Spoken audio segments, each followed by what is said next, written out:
आदरणीय दर्शकबिन, हम अभी अखनी देख रहा छी लाठी कोलाड़ी लुनिया 2 में ये स्प्रे कर रहा है कमल मंडल अपना घर में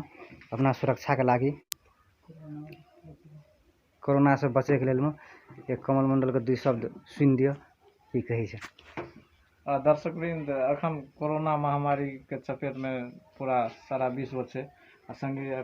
समुदाय स्तर में कोरोना फैल चुकल है।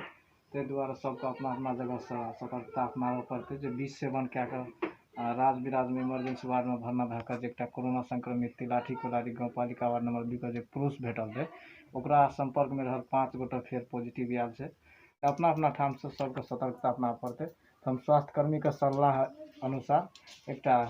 डिटर्जेंट पाउडर के स्प्रे कर रहा छी जे कोनो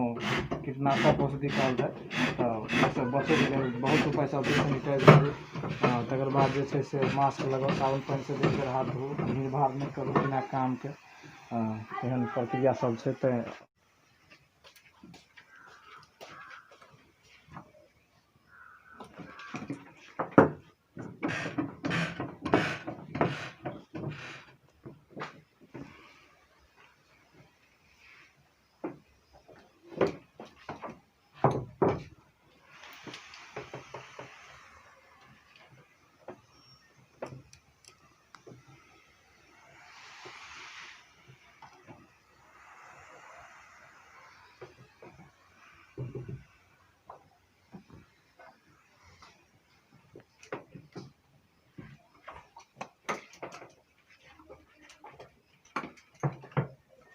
जैसा तो कभी किसी और लास्ट में